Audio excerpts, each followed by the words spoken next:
চতুর্থ শ্রেণীর সুপ্রিয় শিক্ষার্থী, আসসালামু আলাইকুম ওয়া রাহমাতুল্লাহ। তোমাদের গণিত বইয়ের অধ্যায় ৮ এর অনুশীলনী ৮.৮ এর ২ এর আলোচনায় সাদর আমন্ত্রণ। আজকের আলোচনাতে থাকছে ১০১ পৃষ্ঠার ৪ নম্বর প্রশ্নের সমাধান নিয়ে আলোচনা। আসো আমরা শুরু করি।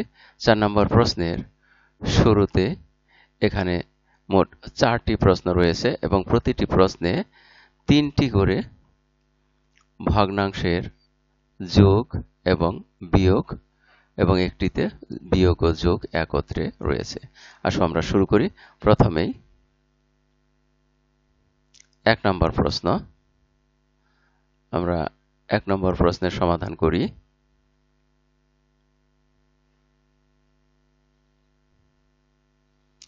এখানে লক্ষ্য করো, এখানে রয়েছে যোগ ৩-এর ১, ৪-এর ১ যোগ ১২-র ১। এই তিনটি ভগ্নাংশকে যোগ করতে গেলে সর্বপ্রথম আমাদের যা করতে হবে তা হলো এই তিনটি ভগ্নাংশের হরগুলোকে সমহর বিশিষ্ট হরে পরিণত করে নিতে হবে, অর্থাৎ এই ভগ্নাংশগুলোকে সমহর বিশিষ্ট ভগ্নাংশে পরিণত করতে হবে। আর এ কারণে আমাদের যা করতে হবে তা হলো এই তিনটি হর এর লসাগু কত তা বের করতে হবে। আর তিনটি হরের লসাগু বের করতে গেলে আমাদের তিনটি হরের গুণিতকগুলো বের করে নিতে হবে। প্রথমে আমরা ৩-এর গুণিতকগুলো বের করি। লিখি ৩-একে ৩, ৩ দুগুণে ৬, ৩ ৩-এ ৯, ৩ ৪-এ ১২। এখানে লক্ষ্য করো যে ৩, ৪ এবং ১২ এর লসাগু অবশ্যই এই বড় সংখ্যা ১২ এর সমান অথবা তার চেয়ে বেশি হবে। তাহলে আমরা ৩-এর লসাগু গুণিতক কয়টা বের করলাম। এবার ৪-এর গুণিতকগুলো বের করি। ৪-একে ৪, ৪ দুগুণে ৮, ৪ ৩-এ ১২। দেখো এখানে ১২ ১২ মিলে গেছে। আর ১২-একে ১২, ১২-র গুণিতক ১, ১২-একে ১২। আমরা এখানে ৩টি গুণিতক পেয়েছি যা সবচেয়ে ছোট গুণিতক এবং উভয়ের মধ্যেই অর্থাৎ ৩টির মধ্যেই আছে। তাহলে আমরা ধরতে পারি যে এই ৩টি ভগ্নাংশেরই হর হবে ১২। তাহলে আমরা লিখে ফেলি ৩টি ভগ্নাংশের হর আমরা লিখব ১২।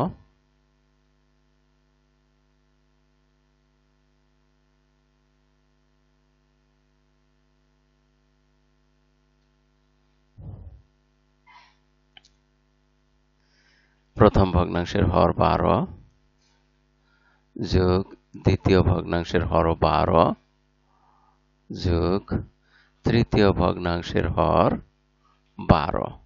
এবারে আমরা লব বসাবো। লক্ষ্য করো এখানে ৩-এর ক্ষেত্রে এখানে হর নিয়েছি ১২ আর ১২ আছে ৩-এর গুণিতকের মধ্যে ১ ২ ৩ ৪ চতুর্থ অবস্থানে, অর্থাৎ ৩-কে ৪ দিয়ে গুণ করে আমরা ১২ পেয়েছি। তাহলে ১-কেও ৪ দিয়ে গুণ করব। ৪ ১-কে ৪। এবার দ্বিতীয় ভগ্নাংশের ক্ষেত্রে লক্ষ্য করো যে ৪ ছিল হর, আমরা লিখেছি ১২। তাহলে ১২ আছে ১ ২ ৩, অর্থাৎ ৪-এর গুণিতকগুলোর মধ্যে তৃতীয় অবস্থানে। তার মানে ৪-কে আমরা ৩ গুণ করে ১২ পেয়েছি।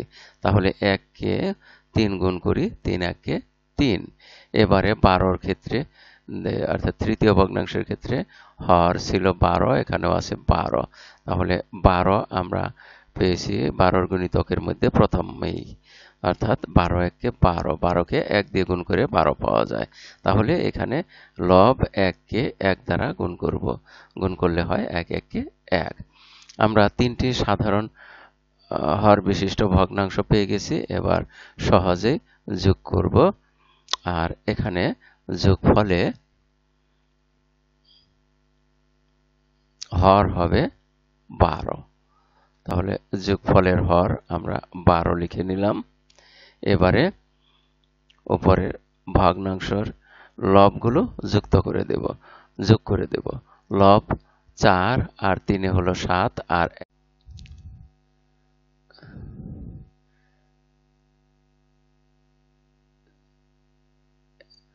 4, 3 আর 1 যোগ করলে হয় 8।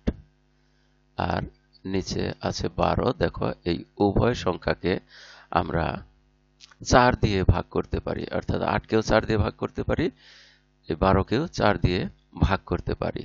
তাহলে এই হর এবং লব উভয়কে আমরা 4 দ্বারা ভাগ করে লঘিষ্ঠ করে নিই। তাহলে 8 কে 4 দ্বারা ভাগ করলে হয় 4 দুগুণে 8, 2। আর 12 কে 4 দ্বারা ভাগ করলে হয় 4 3 12, অর্থাৎ 3। ভাগফল হয় 3। তাহলে আমরা লঘিষ্ঠ ভগ্নাংশটি পেলাম 3 এর 2, অর্থাৎ এই 1 নম্বরে এই 3টি ভগ্নাংশের যোগফল পেলাম 3 এর 2। আসো এবার আমরা 2 নম্বর প্রশ্নে যাই। লক্ষ্য করো,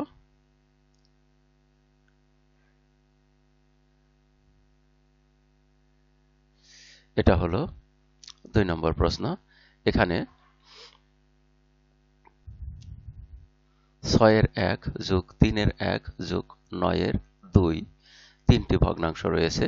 এই তিনটি ভগ্নাংশকে যোগ করতে হলে আমাদেরকে এই তিনটি ভগ্নাংশের সমহর বিশিষ্ট ভগ্নাংশে রূপান্তর করতে হবে। সমহর বিশিষ্ট ভগ্নাংশে রূপান্তর করতে গেলে আমাদেরকে যা করতে হয় তা হলো এই যে হর তিনটি রয়েছে, এই তিনটি হরের লসাগু বের করে নিতে হবে। লসাগু বের করার জন্য আমরা প্রথমে এই হর তিনটির গুণিতক বের করি। প্রথমে 6 এর গুণিতক 6 1 6, 6 2 12, 6 3 18। আমরা 18 পর্যন্ত রাখি, তারপরে দেখি 3 এর গুণিতক।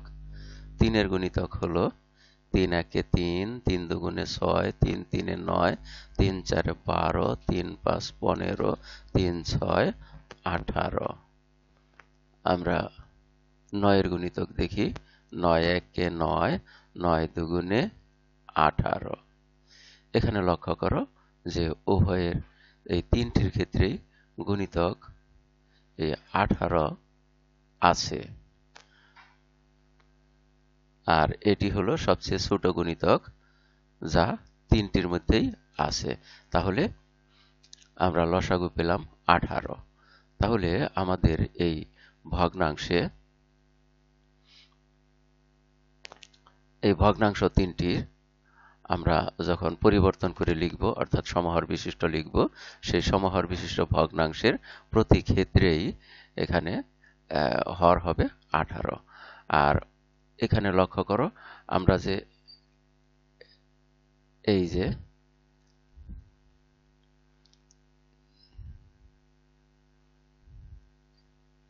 এই অংশটি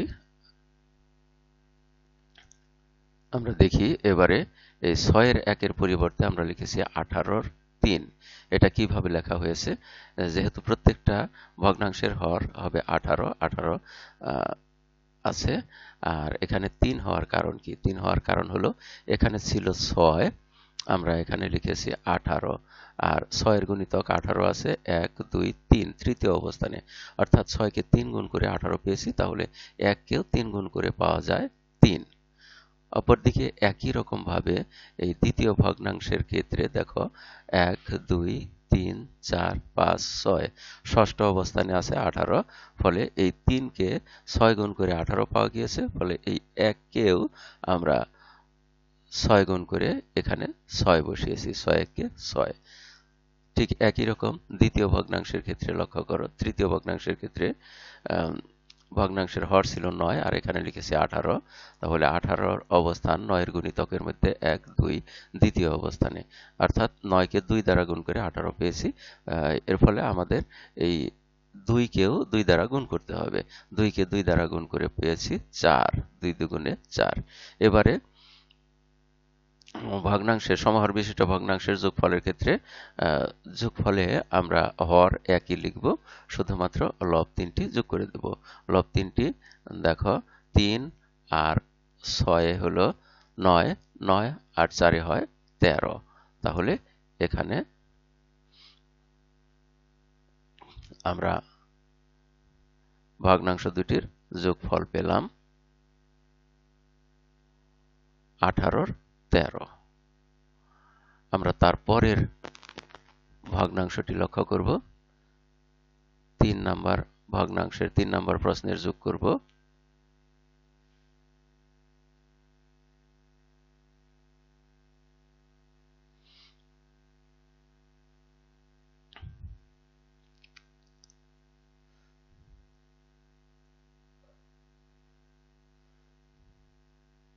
আমরা এখান থেকে দেখি যে এই প্রশ্নটা হলো 3 নম্বর প্রশ্ন। এই প্রশ্নের ক্ষেত্রে একই রকম আমরা আগে হরগুলোর লসাগু বের করে নেব। আর হরগুলোর লসাগু বের করার জন্য আমরা যেভাবে হরগুলোর লসাগু বের করি তা হলো প্রথমে 2, তারপরে 3, তারপরে 9 এর গুণিতক বের করে নেব। 2 এর গুণিতক 2 একে 2, 2 দুগুণে 4, 2 তিনে 6, 2 চারে 8, 2 পাঁচে 10, 2 6 12, 2 7 14, 2 8 16, 2 9 18। এবারে 3 এর গুণিতকগুলো দেখি। 3 একে 3, 3 দুগুণে 6, 3 তিনে 9, 3 চারে 12, 3 5 15, 3 6 18। এবারে 9 এর গুণিতকগুলো লিখি। 9 একে 9, 9 দুগুণে 18। দেখো প্রতি ক্ষেত্রে আমরা সর্বপ্রথম যে গুণিতকটি মিল পেয়েছি তা হলো 18। তাহলে এ কারণে এই হর তিনটির লসাগু হলো 18 এবং আমরা এখানে প্রত্যেকটি ভগ্নাংশের হর লিখব 18, যেটা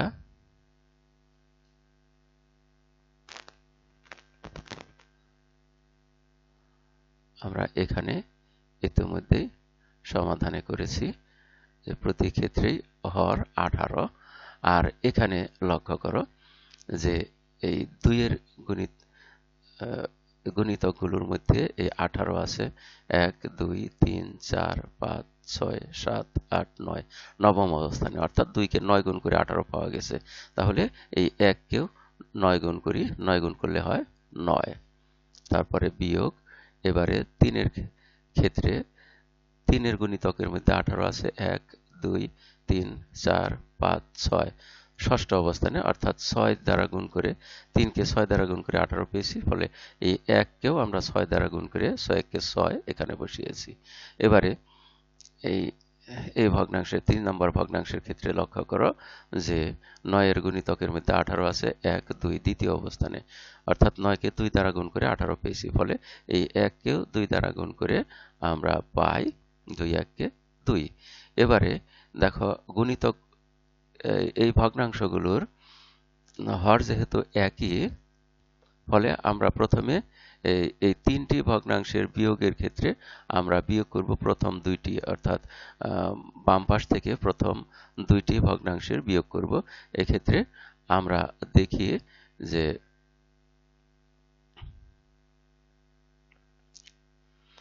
এরকম যেহেতু হর একই থাকবে, বিয়োগ ফলে শুধু লব বিয়োগ করে দেব। 9 থেকে 6 বিয়োগ করলে থাকে 3।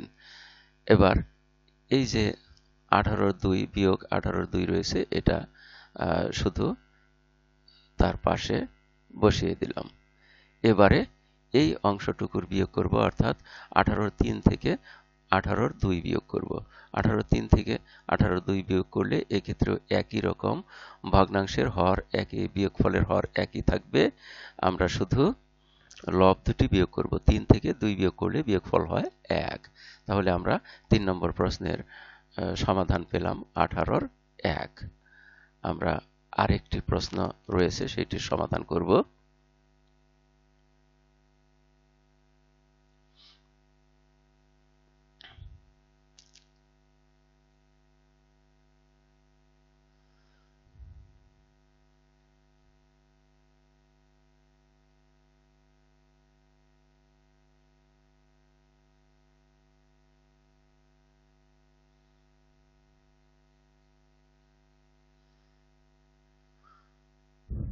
লক্ষ্য করো, আমরা এই প্রশ্নটার সমাধান করব।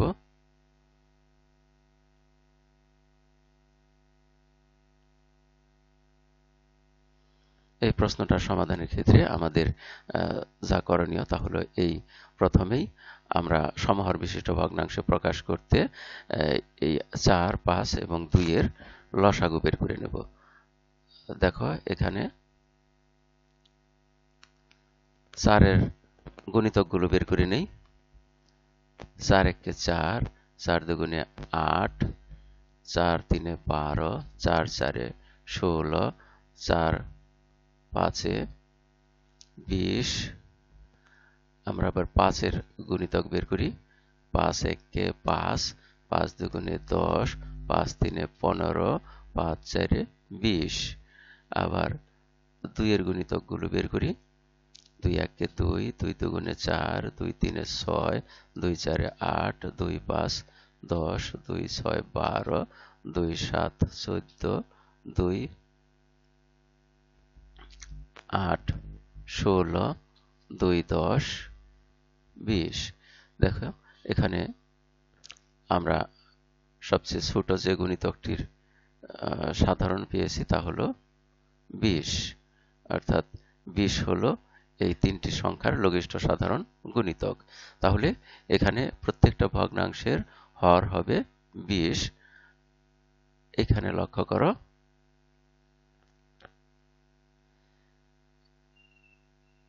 এখানে আমরা এই প্রশ্নটির সমাধান করে রেখেছি।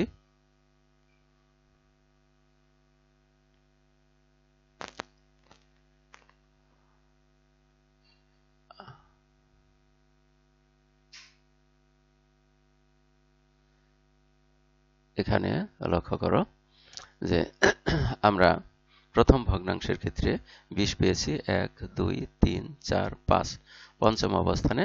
ফলে এই 4 কে 5 দ্বারা গুণ করে 20 পেয়েছি, তাহলে 3 কেও 5 দ্বারা গুণ করি। 3 5 15 এবং এখানে 15 লিখেছি। এবারে দ্বিতীয় ভগ্নাংশের ক্ষেত্রে 20 এর অবস্থান 5 এর গুণিতকের মধ্যে 1 2 3 4 চতুর্থ অবস্থানে, অর্থাৎ এই 5 কে 4 দ্বারা গুণ করে 20 পেয়েছি, তাহলে এই 3 কেও 4 দ্বারা গুণ করি, 3 4 12।